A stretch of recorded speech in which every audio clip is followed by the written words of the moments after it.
ሰላም ቤተሰቦቼ እንዴት ናችሁ? በህይወት ውስጥ አብዛኞቹ የምናምንባቸው ነገር ግን ከመጠን በላይ ዋጋ የሚያስከፍሉ ነገሮች አሉ ማለት ነው። ዛሬ ስለዚህ ጉዳይ ነው የምንነጋገረው ማለት ነው። ራሳችንን መሆን ያስፈልጋል ማለት ነው። ጥበበኛ መምሰል የአሁኑ ማንነታችን የአመታት ልምዶች፣ ፍርሃቶች፣ አለመተማመንና የውስጥ አስተያየቶች መሆናቸውን መረዳት መቻል አለብን።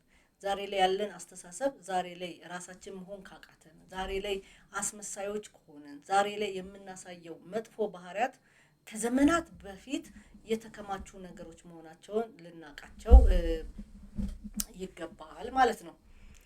እንግዲህ እነዚህ ነገሮች አንዳንድ ጊዜ ራስን መሆን ራስን እንድንጠላው ያደርጋል ወይም ደግሞ ችግር እንዲገጥመን ሊያደርግ ይችላል። ብዙ ነገሮች አሉ ማለት ነው እና ከእውነታው ጋር መጋፈጥ አስፈላጊ ነው ማለት ነው። ሁሉም ነገር የሚሆነው ደግሞ በምክንያት ነው ብለን ልናስብ ይገባል።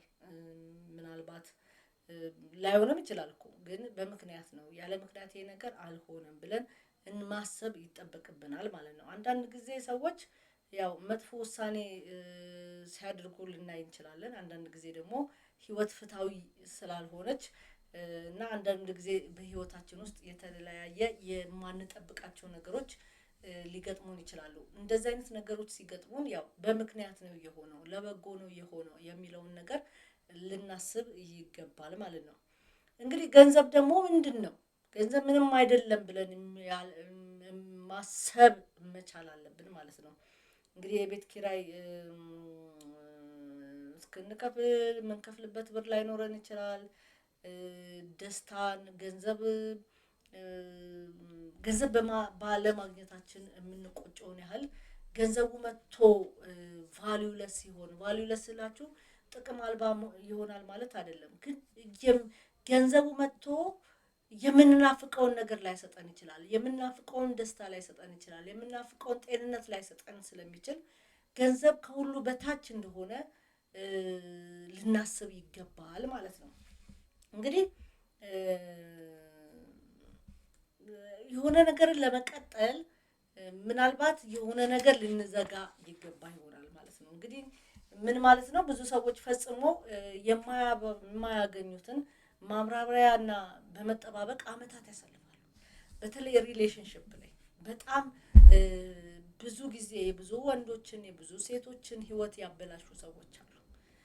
የማይገባን ነገር በመጠበቅ የማይመጥንን ነገር በመጠበቅ በተለያየ ሊሆን ይችላል። አንዱ ቃል አክባሪ አንዱ ደግሞ ቃሉን ካፉ ከወጣ በኋላ የሚረሳ ከንቱና ወደ ፈለጉት ነገር ላይ የሚሄድ ሊሆን ይችላል። ስለዚህ ቃል አክባሪው በጣም ይጎዳል ማለት ነው እና ብዙ ጊዜ ዋጋ ይከፈላል።